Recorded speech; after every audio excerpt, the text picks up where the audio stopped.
오늘 2024년 이제 9월 25일입니다. 수요예배 벨직 신앙고백서 이제 제 13항입니다.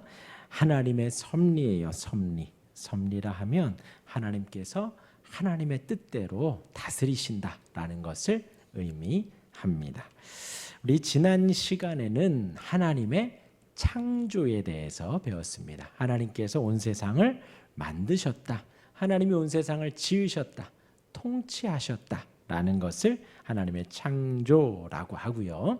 하나님의 창조를 말씀을 드렸고 하나님께서 천사도 만드셨다. 그래서 우리의 신앙을 돕고 또 예수님이 기도하실 때, 예수님이 세례 받으실 때에 예수님이 죽으시고 부활하셨을 때 천사가 와서 또 일들을 돕기도 했습니다. 그 천사를 하나님께서 만드셨다. 그리고 또 마귀도 하나님이 만드셨다라고 했지요. 그러하기 때문에 우리가 이 세상에서 영적 세계에 대해서 마귀가 있고 귀신이 있고 사단이 있고 그에 대하여 우리가 두려워할 필요가 없습니다. 그런 영적인 상황들이 있을 수 있지요. 그러나 그 모든 것이 하나님이 만드셨다. 하나님의 휘하에 있고 하나님의 손 안에 있다라는 거예요. 그렇기 때문에 우리가 두려워할 필요가 없다. 모든 것이 하나님의 통치 아래에 있다라는 거예요. 또한 그러면서 우리가 영적 세계에 대하여 약간 두려워해야 할 것이 최초의 인류 아담도 마귀의 꼬임에 넘어가 죄를 범하였던 것처럼 타락한 전사 마귀는 우리를 하나님과 멀어지게 하기 위해서 사단이 그렇게 노력을 하고 있기 때문입니다. 그 부분에서 우리가 깨어 있어야 한다라는 것입니다. 세상 사람들은 공격하지 않아요. 하나님의 교회와 성도를 공격합니다. 그에 대하여서 우리가 민감히 깨어 있어야 할 줄 믿습니다. 하나님의 창조에 이어서 오늘은 하나님의 섭리, 우리 따라해 보겠습니다. 하나님의 섭리. 네, 하나님의 섭리에 대해서 나누려고 합니다. 우리 13항 한번 조금 양이 많습니다. 우리 한번 읽어볼게요. 우리는 시작. 우리는 이 동일한 하나님께서 만물을 창조하신 후 그것들을 버리시거나 운명 또는 우연에 내어주지 않으셨으며 오히려 그분의 거룩하신 뜻에 따라 만물을 다스리고 통치하셔서 하나님의 정하심 없이 이 세상에서 일어나는 일이 하나도 없음을 믿는다. 그럼에도 불구하고 하나님은 발생된 범죄의 조성자가 아니시며 그분께 그 책임을 물을 수도 없다. 하나님의 능력과 선하심은 너무나 위대하고 이해할 수 없어서 마귀들과 악인들이 부당히 행동할 때조차도 하나님께서는 가장 탁월하고 공의로운 방식으로 자신의 일을 명령하시고 실행하신다. 또한 하나님께서 인간의 이해를 초월하여 행하시는 일에 관해서는 호기심을 가지고 우리의 능력이 허락하는 이상으로 캐내려고 하지 않아야 할 것이다. 오히려 우리는 가장 큰 겸비함과 경외함으로 우리에게 숨겨진 하나님의 의로운 판단들을 사랑해야 할 것이며 우리가 그리스도의 제자가 되었다는 사실에 만족하며 하나님의 말씀으로 우리에게 계시하신 것들만을 배워 정하신 한계를 넘어가는 일이 없어야 할 것이다. 이 교리는 우리에게 말할 수 없는 위로를 가져다 주는데 왜냐하면 우리에게 우연히 닥치는 일이 없고 모든 일이 가장 은혜로우신 우리 하늘 아버지의 지시에 따라 일어난다고 배우기 때문이다. 우리 하늘 아버지는 아버지다운 돌보심으로 우리를 지켜보시며 모든 피조물들을 자신의 능력 아래에 두셔서 우리 아버지의 뜻이 아니면 우리의 머리카락 하나도 다 세신 바 되었으므로 창새 한 마리도 땅에 떨어질 수 없다. 아버지께서 이처럼 마귀와 우리의 모든 적들을 억제하신다는 사실과 아버지의 뜻과 허락이 없이는 그것들이 우리를 해칠 수 없다는 사실을 우리는 확신함으로 우리는 아버지를 전적으로 신뢰한다. 그러므로 우리는 하나님께서 아무 일에도 관여하지 않으시고 만물을 우연 가운데 내버려 두셨다고 말하는 에피쿠로스 학파의 저주받을 만한 오류를 거부한다. 네. 먼저 우리가 좀 알아야 할 것이 이 조항을 기록할 때에 이 책의 저자 귀도 드브레라는 사람은 로마 카톨릭의 미움을 받고 있었습니다. 박해를 받고 있었던 것이죠. 신앙 때문에 그런 미움을 받고 있었습니다. 그렇기 때문에 귀도는 카톨릭의 감시를 피해서 설교를 할 때도 비밀리에 해야만 했습니다. 또한 해가지고 저녁이 되어서야 성도들을 만나 위로하고 가르칠 수가 있었다는 것이지요.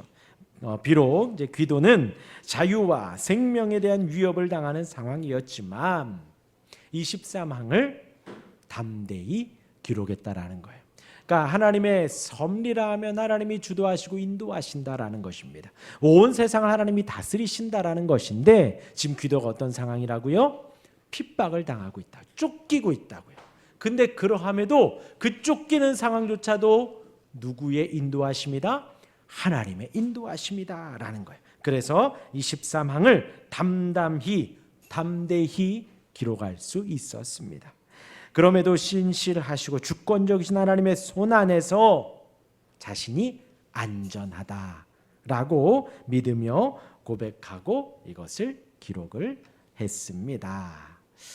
그렇기 때문에 이제 생각을 해보면요, 이제 지난 시간에 말했던 창조의 교리, 창조의 소식보다 이 하나님의 섭리의 소식을 믿는 것이 우리에게 믿음의 한 걸음을 더 떼는, 우리의 믿음이 더욱더 돈독해지는 내용이 된다는 거예요.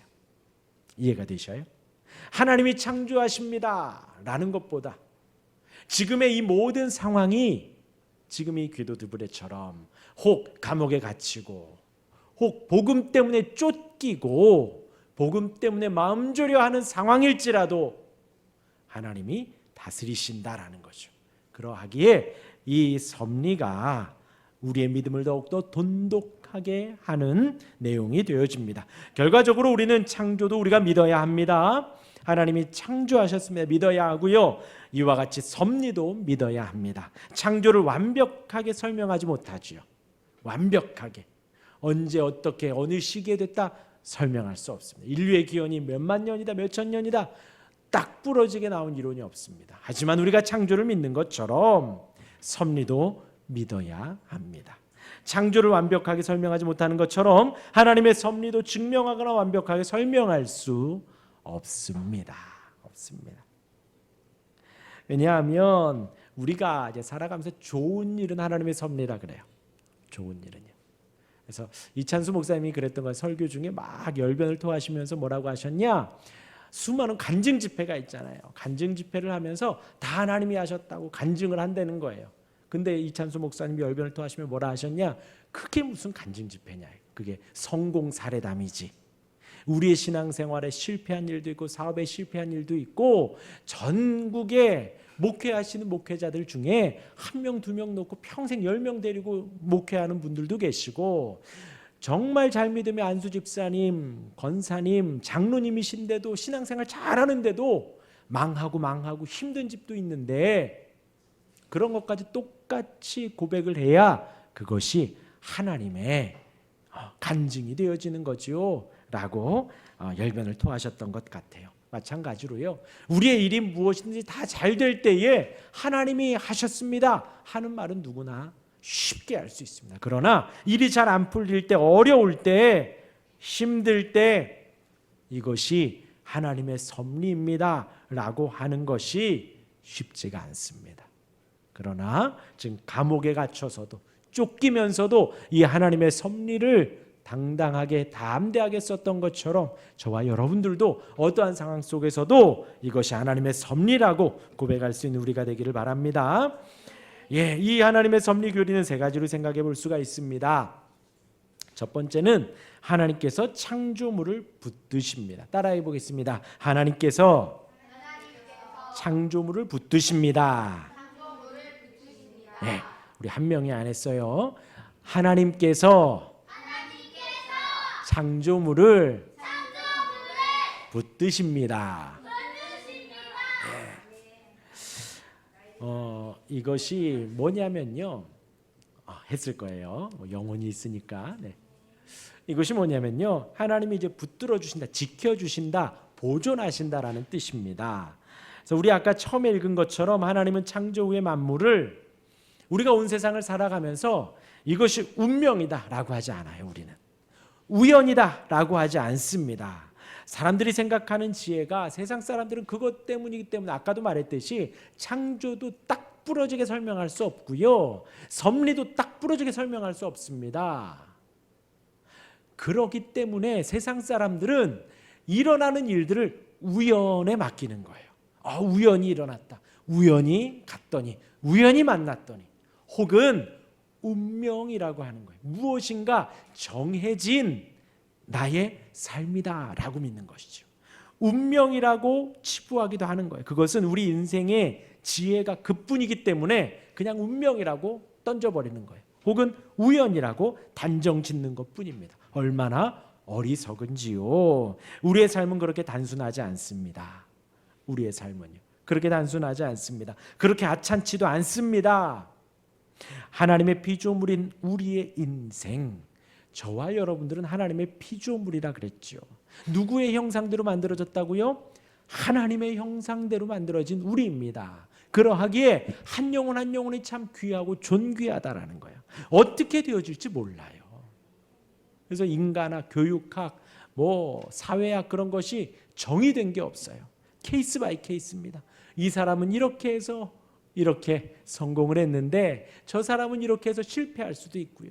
이 사람은 이렇게 했는데 잘 될 수도 있지만 이 사람은 이렇게 했는데 안 될 수도 있다라는 거예요. 저와 여러분들은 하나님의 형상대로 만들어졌어요. 그렇기 때문에 우리의 어떤 능력이라고 하면 무궁무진합니다. 우리의 그 길은, 삶의 길은요 정말 다양합니다. 그 가운데에서 하나님의 섭리를 고백하며 하나님의 인도하심을 따라 살아가기를 우리가 바라는 거예요. 그가 만물을 창조하신 후에 그것들을 계속해서 유지하신다라는 거예요. 우리가 현재 살아있는 것은 하나님이 우리의 생명을 유지하셨기 때문입니다. 하나님께서 특정한 시점에서 창조 사역을 마친 후에 하나님께서 그때까지 만드신 모든 것을 무너뜨리지 않았다라는 거예요. 딱 만드시고 해와 달과 별들을 만드셨어요. 아름답다, 좋다 하시고 끝낸 게 아니시라는 거예요. 하나님이 태초전에 아무것도 없는 무에서 유를 창조하시고 그것을 지금까지, 이때까지 보존해 주시고 계시다. 하나님께서 창조물들을 보존하십니다. 붙드십니다.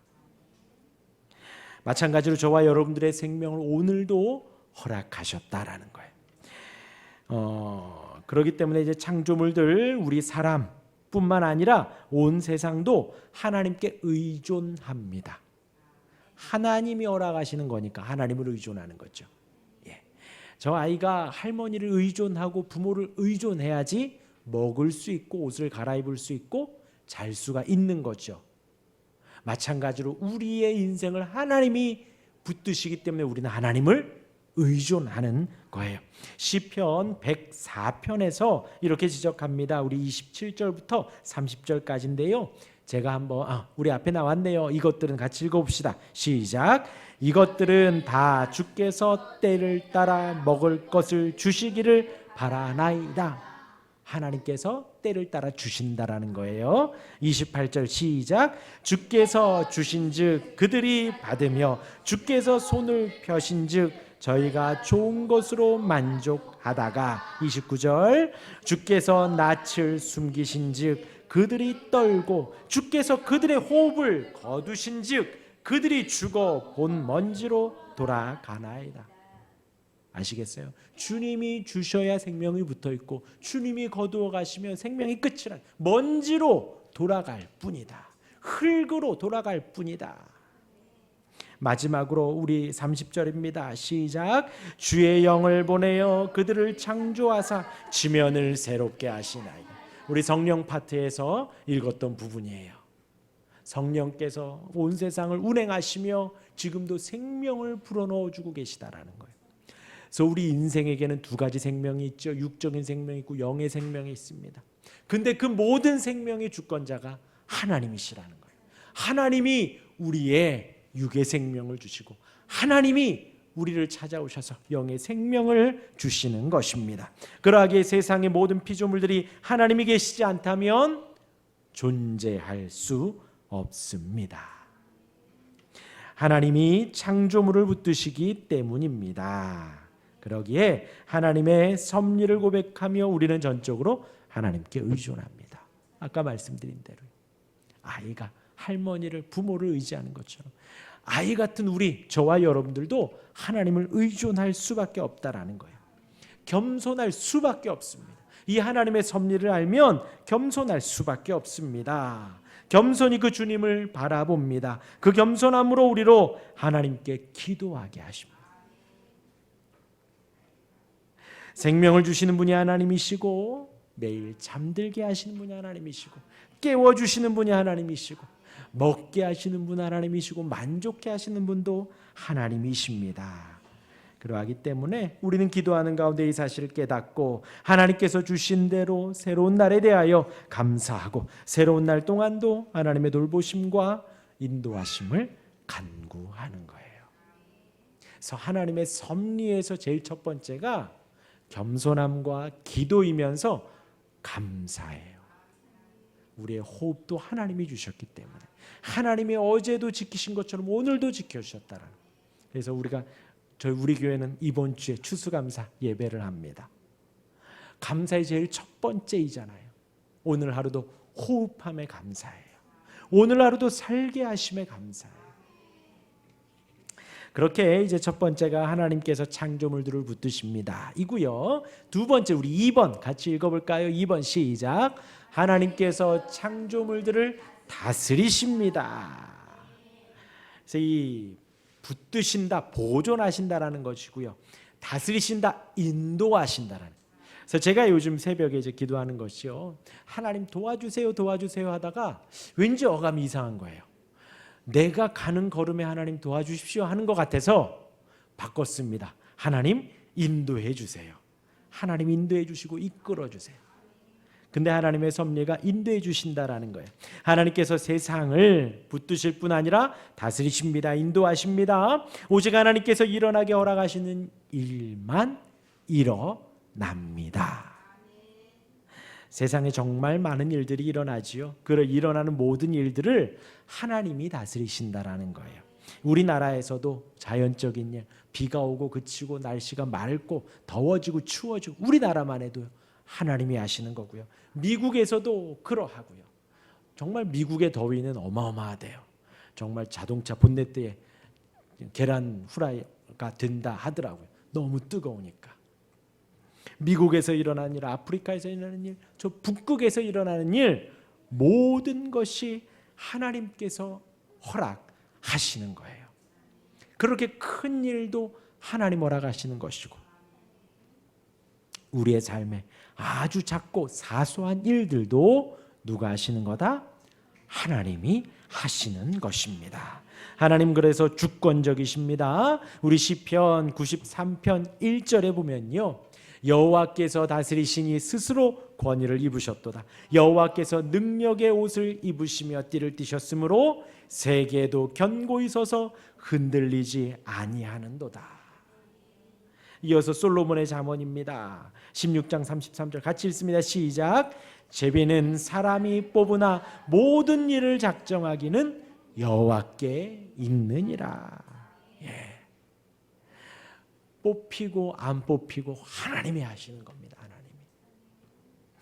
그래서 주님은 마태복음 20장 29절에서 30절에 이렇게 말씀하셔요. 오늘 아까 읽은 내용에도 있는데 참새 2마리가 한 아사리온에 팔리지 않느냐? 그러나 너희 아버지께서 허락하지 아니하시면 그 하나도 땅에 떨어지지 아니하리라. 하나님이 허락하셔야 땅에 떨어진다는 거예요. 그리고 너희에게는 머리털 다 세신 바 되었다. 우리의 머리털 하나, 개인의 머리털 하나를 세는 것도 놀라운 일인데 전 세계 60억 인구인가요? 70억 인구인가요? 전 세계 인구의 머리털 하나님은 1분 1초 안에 다 세신다라는 거예요. 하나님이 섭리하십니다. 정말 위대하신 것이지요. 그러기에 오늘 읽은 14망에 오히려 그분의 거룩하신 뜻에 따라 만물을 다스리고 통치하셔서 하나님의 정하심 없이 이 세상에서 일어나는 일이 하나도 없음을 믿는다. 하나님이 허락하지 않은 일이 하나도 없다라는 거예요. 그것이 바로 하나님의 섭리입니다. 하나님께서 인도하신다라는 거예요. 잘 기억하셔요. 우리의 모든 일들이 하나님이 허락하시는 거예요. 우리 안고 일어섬도 하나님이 허락하시고, 우리의 머리숱 하나도, 심지어 새 한 마리도요.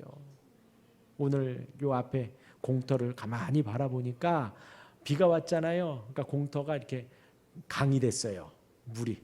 그랬더니 거기 오리도 오고 흰색 백종가요. 흰색 새도 와서 여기서 막 놀더라고요. 그 새 한 마리도 하나님이 허락하셔야 땅에 떨어진다라는 거예요.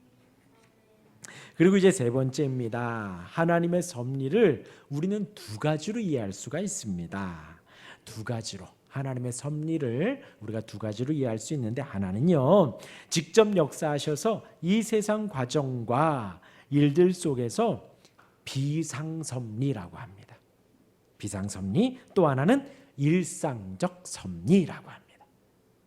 비상섭리란 무엇이냐? 우리 성경에서 나오는 이적, 기적을 말을 하는 거예요. 하나님이 원하시면 일상적 과정 속에서 역행하여 하나님께서 어떠한 일도 일으킬 수 있다라는 것이죠. 우리가 요즘 출애굽을 보고 있지만 마지막 나와서 3일 길을 갔는데요. 모세와 이스라엘이 앞에는 홍해바다고 뒤에는 애굽 군대가 쫓아옵니다. 그런데 하나님이 애굽 군대의 눈을 막으시니까 거의 다 쫓아와서 바로 앞에 이스라엘 백성이 있는데도 잡지 못하는 거예요. 하나님의 비상섭리인 거예요. 그리고 더 어마어마한 일이 일어나죠. 갑자기 바다가 쫙 갈라집니다. 바다가 마른 땅이 되어서 이스라엘이 건넙니다. 하나님의 비상섭리예요. 신약에도 그대로 일어나죠. 예수님이 동정녀의 몸에서 태어나셨어요. 우리가 상상도 못하는 일입니다. 초대교회에도 그런 일이 많이 일어났죠. 내가 너에게 줄 돈은 없지만 나사렛 예수의 이름으로 일어나 걸어라. 그리고 죽었던 자가 살아나고요. 뱀에 물렸는데 아무 일이 일어나지도 않고요. 그런 비상섭리가 있었습니다. 그런데 여기서 중요한 건 뭐냐? 그러면 우리가 다 그 기적을 바라요. 기적을. 근데 중요한 것은요, 이 사도들이 대단해서 이러한 일들이 일어났는가요? 모세가 믿음이 엄청 뛰어나서 모세가 기도를 금식을 40일을 했나요? 홍해바다 갈라지기 전에? 아니에요. 이스라엘 백성이 기도를 합심해서 기도를 몇 날 며칠을 했나요? 아니거든요. 그러한 이적은 우리의 필요나 우리의 열심, 우리의 노력으로 일어나는 것이다 아니다? 아니다. 우리와는 상관이 없이 하나님의 뜻이 이루어지는 것이에요. 오늘 새벽에도 마태복음 강해에서 잠깐 그 말씀을 드렸어요. 이제 산상수훈의 마지막에 예수님이 말씀하시는 거예요. 주여 주여 나는 너를 모른다. 이게 뭐죠? 주여 주여 하고 따라오고 믿는다고 하고 교회를 다니는데 행함은 없는 거예요. 행함은. 근데 그들이 어떠한 일을 행하느냐? 주여 주여 하고 주의 이름으로 귀신을 쫓는데요. 주의 이름으로 권능을 행하고 능력을 행한대요. 그런데 예수님이 뭐라고 그러셔요? 나는 너를 모른다. 주여 주여 하지 말고 행하라는 거예요. 산상수훈의 모든 내용을 행할 때에 우리의 믿음이 온전해지는 거거든요. 근데 거기에서 오늘 새벽에 뭐라고 했느냐면요, 제가 주의 이름으로 귀신을 쫓고 주의 이름으로 권능을 행한다. 이것이 어느 누구에게나 가능할까요? 가능하다는 거예요. 왜요? 그 능력을 행하는 사람의 어떤 경건이나 기도나 그의 어떤 순종 때문에 일어나는 게 아니라 말 그대로 주의 이름으로 일어나는 거거든요. 예수님의 이름이 생명이고 예수님의 이름이 기적이고 예수님의 이름이 권능이고 능력이기 때문에 그가 예수를 잘 안 믿는 사람일지라도 예수님의 이름에는 그런 일들이 일어날 수 있다라는 거예요. 예수님의 이름에는 생명이고 능력과 권능이기 때문입니다. 그런데 중요한 것은 우리의 인생 속에 그 비상섭리만을 바라고 살아가는 것은 건강한 신앙이 아니에요. 하나님이 하실 수 있지만 아니다라는 거죠. 비상섭리, 우리의 열심이나 노력으로 일어날 수 있는 것이 아니다. 그럼 비상섭리를 제외하면요, 나머지는요 일반적 섭리입니다. 일상적 섭리.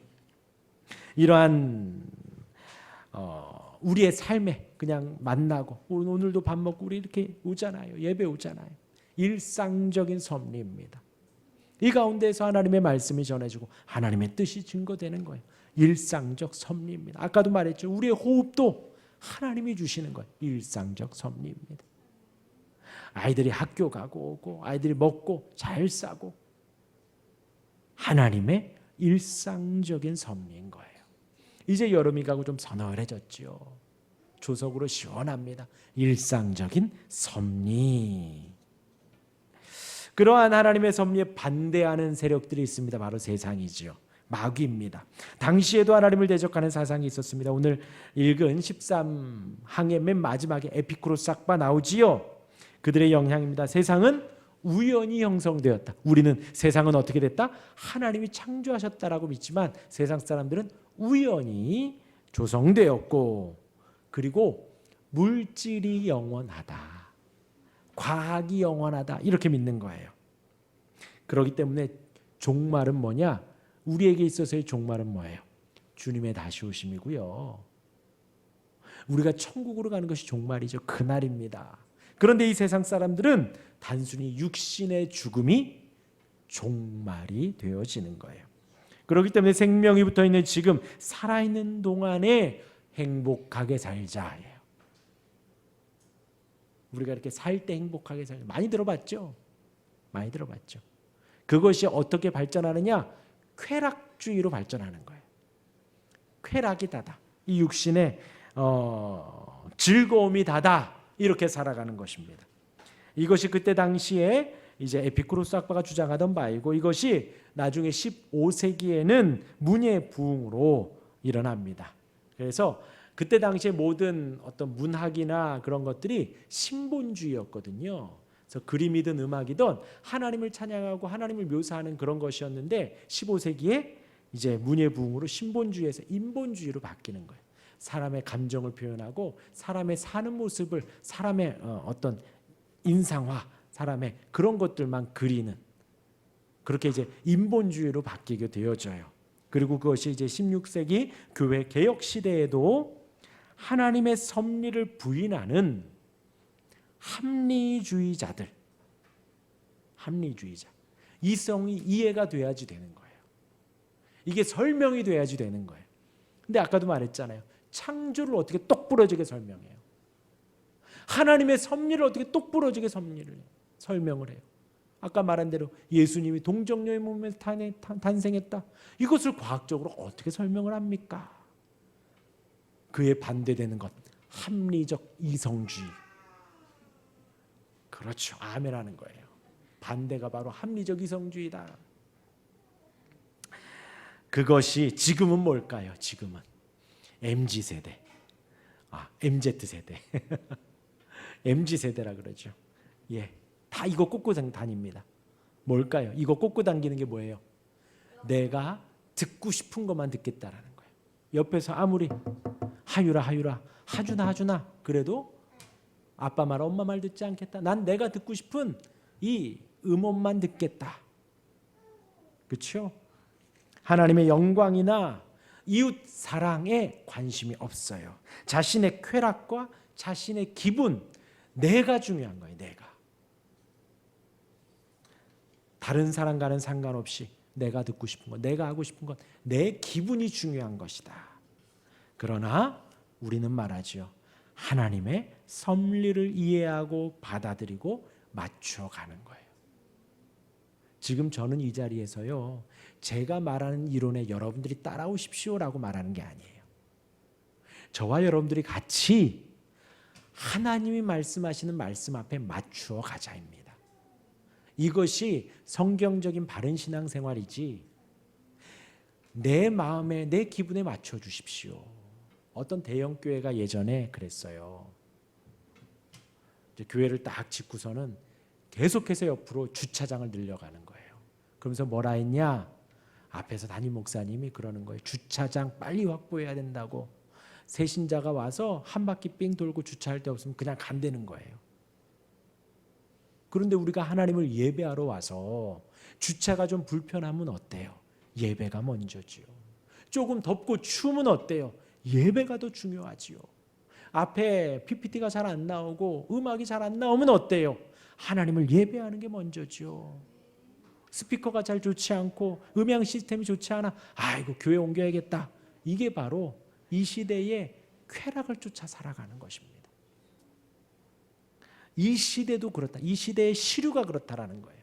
다 개인에게 맞추잖아요. 개인에게. 그렇지 않다라는 거예요.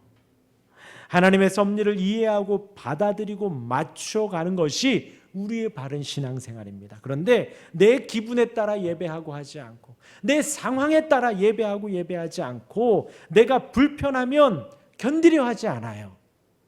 인내는 없어요. 그냥 내가 좋으면 또 좋은 거예요.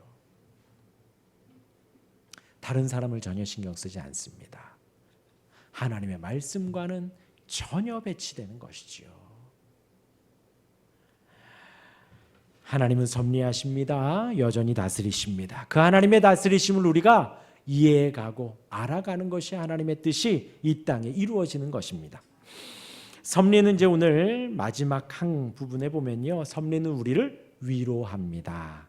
13항의 한 부분을요 제가 읽어드리면요, 이 교리는 우리에게 말할 수 없는 위로를 가져다 주는데, 왜냐하면 우리에게 우연히 닥치는 일이 없고 모든 일이 가장 은혜로우신 우리 하늘아버지의 지시에 따라 일어난다고 배우기 때문이다. 모든 일이 하나님의 지시라는 거예요. 하나님의 명령이라는 것입니다. 우리는 아버지를 전적으로 신뢰하지요. 그렇기 때문에 우리는 이해할 수 없지만 하나님이 다스리십니다. 우리는 마음에 들지 않지만 하나님이 통치하시는 거예요. 내 마음은 좀 괴롭지만 하나님이 다스리시는 것입니다. 하나님이 허락하신 것입니다. 그렇기 때문에요, 이게 왜 위로가 되느냐? 그 주권자가 하나님이시기 때문에 그래요. 나를 너무나 사랑하신 하나님이시고 내가 너무나 사랑하는 하나님이 온 세상을 다스리시기 때문에 지금 좀 마음에 들지 않지만 괜찮다라는 거예요.